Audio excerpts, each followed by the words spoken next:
J'ai lancé un sondage sur LinkedIn pour savoir ce que vous pensiez de ces nouvelles méthodes de recrutement et surtout de recherche d'un emploi chez les candidats. Aujourd'hui, est-ce qu'un candidat s'intéresse à ce qu'on dit de l'entreprise sur les réseaux sociaux avant de postuler? Et j'ai eu 2 tiers des personnes qui m'ont dit oui, c'est important, la personne va se renseigner sur l'entreprise avant de postuler. Et 1 tiers des personnes m'ont dit non, ce n'est pas si important que cela, le principal c'est d'avoir un travail. Vous savez, aujourd'hui en 2022, nous parlons de guerre des talents. Bien sûr, il y a du chômage, mais il y a surtout la guerre des talents. Ça veut dire que les meilleurs, on se les arrache.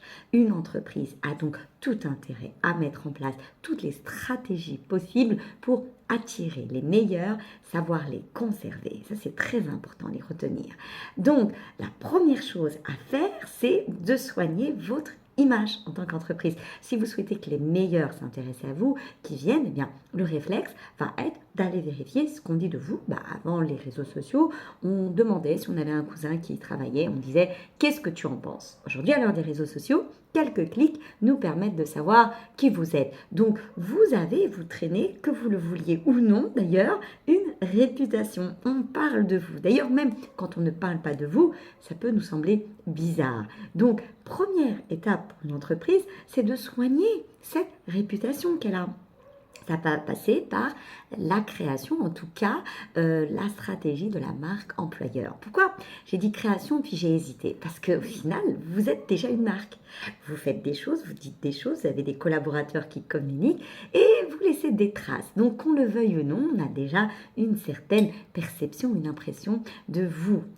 L'idée est de prendre les choses en main et de vous dire qu'est-ce que je souhaite mettre en avant, qu'est-ce qui me valorise, qu'est-ce qui me différencie et voilà sur quoi je souhaite qu'on communique. Ainsi, les gens qui feront des recherches vont découvrir cette partie. Il ne s'agit pas de mentir, il s'agit de mettre en avant ce qui vous démarque et pourquoi des candidats viendraient dans votre entreprise.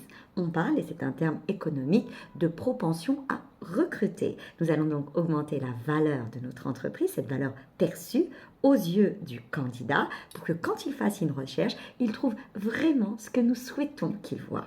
Je répète, il ne s'agit pas de mentir, il s'agit de montrer ce qu'on a envie de montrer, en tout cas de l'afficher pour intéresser. Évidemment, si vous avez des lacunes, il faudra les corriger, sinon si vous communiquez et qu'après tout le monde sait, donc vous risquez d'être réellement incohérent et ça peut vous coûter très très cher. Voilà pourquoi dans la marque employeur, avant de communiquer, il faut d'abord soigner nos pratiques, revoir ce qu'on est en train de faire et agir avant de communiquer.